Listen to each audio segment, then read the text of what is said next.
Hello, and welcome to a short review of the Hornby Percy.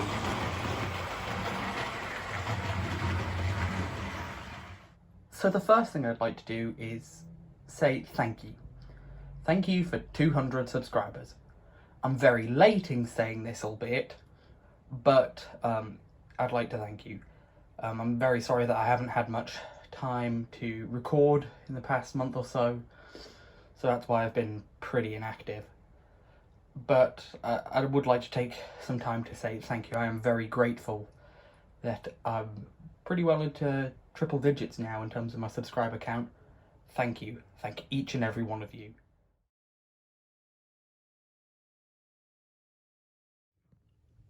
This is actually the second Hornby Percy I've owned.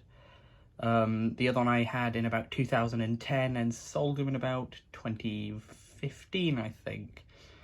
God, I sold them ages ago now. Now, my new one did not come with a box, but I got them with a few of the models and the lot wasn't that expensive when it comes to Hornby, Thomas and Friends items. So I think I got a good deal, but I'll talk about price in a little moment.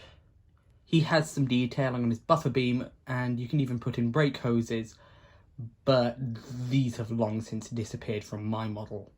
He has a really nice face. That was always something Hornby did well, was their faces. And I think that, overall the model does look quite good. Some of the later models actually had painted running boards, though mine is probably about 15 to 20 years old, so he does not have that. One of the other interesting features is the fact that some of the clips, I believe, from the motor actually just sort of come through the body, which is quite odd looking.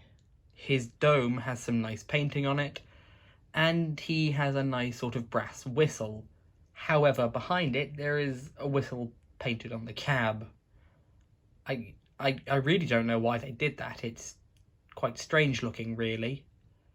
He has no cab interior. He has a quite nicely moulded lamp on the back of his bunker, though it is not painted and my hands are very shaky, so I probably wouldn't be able to paint it, though it's a nice thought. The Hornby Percy is just based on sort of the standard 040 chassis, which is the same one you get on the reuse of this tooling that Hornby have recently done. And this is one of the older ones, which means it has quite a famous little issue. I mean, he's going backwards, but you get the point.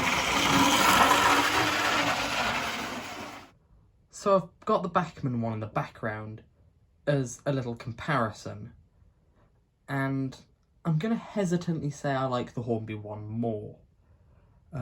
It's got probably a little less detail than the Bachmann one does, however it's got the better face, and the Bachmann face is so off-putting that it kind of ruins the whole thing for me. I should probably swap the Bachmann face out for like a wooden railway Percy face or something.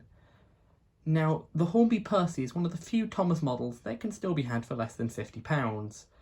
I see them sometimes on eBay from like 25 to sort of £50. And I think he's okay for that price. Hornby have recycled the tooling, but I don't think some of the newer tooling sort of Percy models look good where they're just a random industrial engine, because Percy's so unique looking. But I think he's relatively alright for the price. Now time for some running.